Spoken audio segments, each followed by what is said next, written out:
So let's start the main segment today. We see how Intel can fight back. Start. Let's say, if you don't know what's happening on Intel, let me tell you a story. Intel was the king of the crown. Intel was the biggest, like the most arbitrarily enormous, the biggest company there was in semiconductors for a long shot. My parents defaulted on like buying Intel products. It was the company for semiconductors until AMD fight back.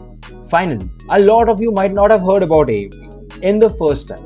Now everyone has heard about it. A person who is enthusiastic about computers or barely relate and talk to people about buying laptops and stuff, they have heard about AMD by now. But it is not a new company.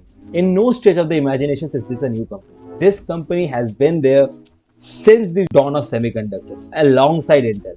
In fact, they were better than Intel in the 90s. There were instances. That was the scenario. But the thing is, this time it is the exact same. Since the dawn of Ryzen processors, since 2017, they have been there and dominated the industry since 2017 with the dawn of their new product line called Ryzen. They had a new CPU architecture.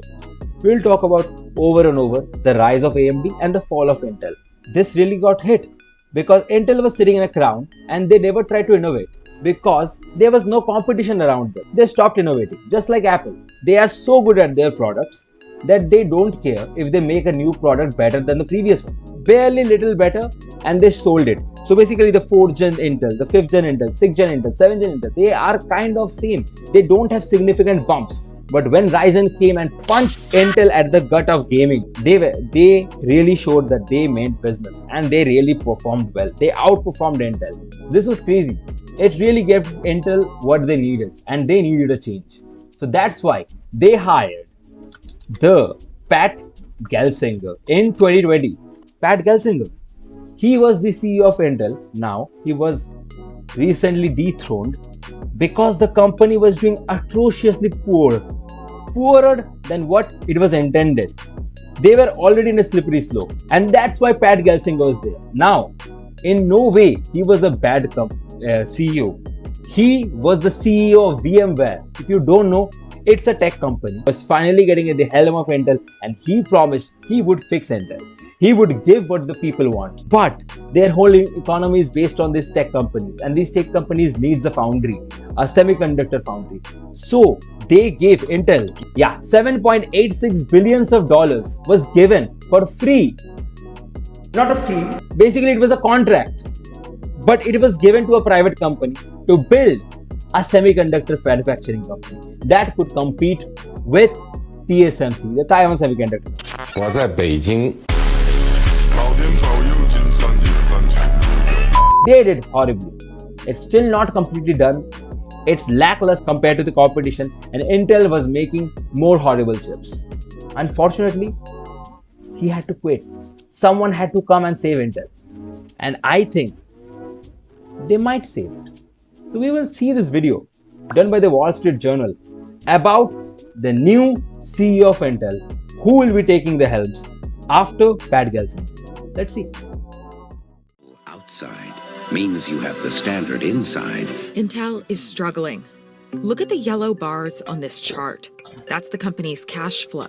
It burned through almost $16 billion. See, it was doing amazingly. They were the default company when it comes to computer processors. Apple, they used to use Intel. They pivoted and made their own semiconductors. The Apple M1, the integrated, that revolutionized computers forever. That's a separate story. Last year. It's indicative of a big problem on one side of Intel's business, chip manufacturing. But there's a problem with the other side, chip designing, too. And it may not look that bad, but these lines show its competitors. Now, new CEO Lip-Bu Tan has been tasked with fixing both sides of Intel's business. There are things you can do, but it's going to be incremental, and it's going to be extremely risky. Here's how a mistake the company made decades ago has snowballed into an overwhelming obstacle that Lip-Bu Tan will have to face. Since it was founded in 1968, Intel dominated the chip market. Inside this package is a chip of silicon, which provides the electrical equivalent of many transistors, resistors, and diodes. A lot of people who are doing computer science engineering, or basically who are interested in semiconductors, have heard about Moore's law. Surprisingly, John Moore was an Intel employee.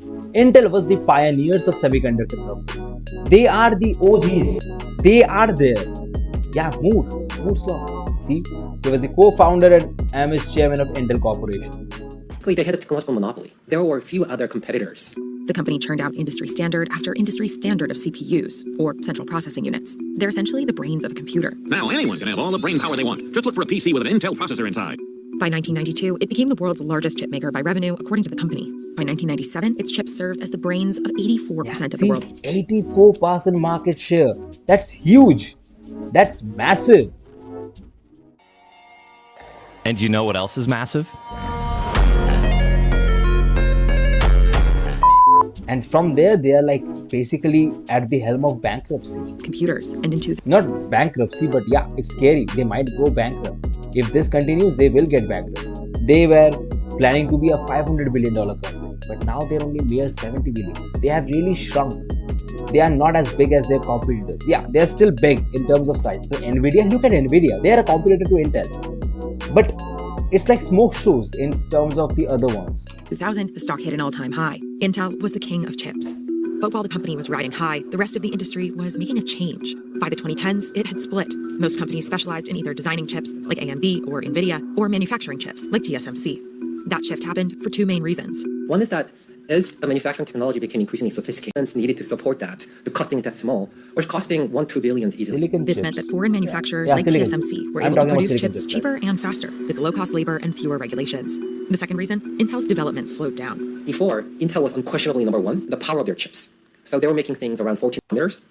But every year, they were able to upgrade their technology every 18 months or so. But between 2014 and 2020, that cycle slowed down significantly, and TSMC and Samsung ended up catching up to them. By 2017, experts said that competitor CPUs were less expensive and faster than Intel's. And in 2021, in the midst of the semiconductor shortage, global supply chain challenges, and associated rising costs faced by American families today. this guy, Intel CEO Pat Gelsinger, made two massive financial moves that are still weighing on the company today. With funding committed from the CHIPS Act, Intel broke ground on two new factories in Arizona worth $20 billion. Joseph Skibidi Biden, man, that It attracts investment. It demonstrates we're all in. The next year, crazy. it started We are building all a in, mega site in bro. Ohio, We are all in. estimated to But cost $100 even billion America went all in and failed. That was so sad. when Yeah, the total estimate of the Ohio factories were $100 billion. $100 billion for the factories. Only America can provide for this facility, and entirety of European Union together, or even Indian villages or China. These are the only four places who can do it. These are the only, because this amount of money is not readily available. The amount of technology, the spectra, I forgot the lasers that builds up the semiconductors on top of each other. Lithography, yeah, and it is made by ASML. Yeah, ASML is a very important company. A lot of people talk about. A lot of people know about TSMC, but not a lot of people know about ASML. ASML is also the only company who makes the machines which TSMC uses. So they are another level of importance. factories will create challenges that Lip-Bu-Tan will have to deal with. I mean, the goal is you have to be technologically competitive in foundry business. You have to be able to compete with TSMC. It's uncertain whether you can do that. But without taking back the technological leadership, all these investments do not make any sense. Last year, the company doubled down on its plan, announcing a $36 billion upgrade to existing factories in Oregon. Bro, I learn something new every time I come to this stream. Thank you, Brian. That is what is the intention, the final goal of the stream. You made my day. That is what I want to do. It would be fun, it would be silly, but I want to make sure that you are going through something new someday. Yeah, that's all I want. I don't want 4,000 hours of watch time. This is what I want. Assets are worth more than its market value. AI. Intel's architecture, the design philosophy is being really good at one complex computation. GPU was, let me do lots of simple computations in parallel. Their existing capabilities work naturally. That is such an easy explanation of the difference between processors and GPUs. Like CPUs and GPUs, the computer central processing unit, and graphics cards. Graphics cards are like a lot of computation, easy computations, very quick. Yes, no, all probable thousands of yes, no's can make a really good RTX. But a very selective, small, incremental, huge performance, that is interesting. That's such a good way of understanding computers in a fundamental level. Compatible with the GPU revolution. Sales deteriorated. The company's AI product, Gaudi, didn't perform. You won't be making the outline target of $500 million in sales for this fiscal year or calendar year. Why? The AI world has moved very rapidly and innovating very quickly, and the robustness and the completeness of the Gaudi software stack hasn't been as great. In December, Gelsinger was ousted from his role, leaving the company in turmoil. what they will try to do, whether it's successful or not, is very uncertain. So they will try to be competitive in the foundry manufacturing space. It takes very aggressive investments, and whether the investors are patient enough or willing to tolerate that, there's a big question mark. And the investors are now being tested. Intel reported the largest loss in their 56 years of business. But Tan isn't deterred. He said, "I am joining because I believe with every fiber of my being that we have what it takes to win."